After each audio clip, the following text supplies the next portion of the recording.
Auditeurs, auditrices, bonjour. Dévotion matinale du 21 août tirée d'un ouvrage s'intitulant Maranatha d'Ellen G. White. Qui reçoit le sceau? Et dans leur bouche, il ne s'est point trouvé de mensonge, car ils sont irrépréhensibles. Apocalypse chapitre 14, verset 5. Seuls ceux qui recevront le sceau du Dieu vivant obtiendront le passeport pour les portes de la sainte cité. Tout comme la cire reçoit l'impression du sceau, ainsi l'âme doit recevoir l'impression de l'Esprit de Dieu et conserver l'image du Christ. Beaucoup ne recevront pas le sceau de Dieu parce qu'ils ne gardent pas ses commandements et ne portent pas les fruits de la justice. La totalité des soi-disant chrétiens souffriront une amère désillusion au jour de Dieu. Ils ne portent pas sur leur front le sceau du Dieu vivant.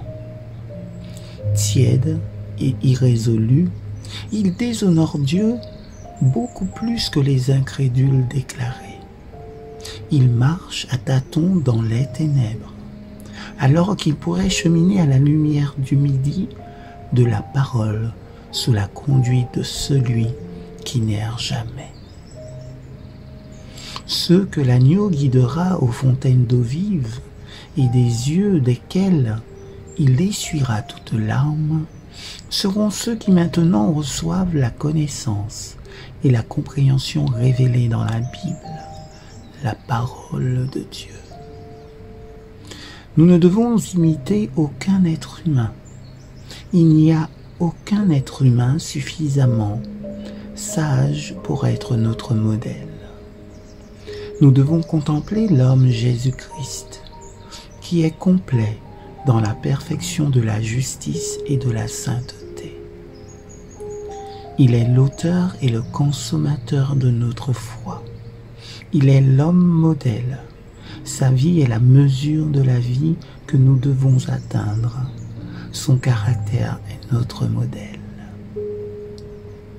Aussi, dépouillons-nous notre esprit des incertitudes et des difficultés de cette vie et fixons-le sur lui, parce qu'en le contemplant, nous pouvons être changés à sa ressemblance.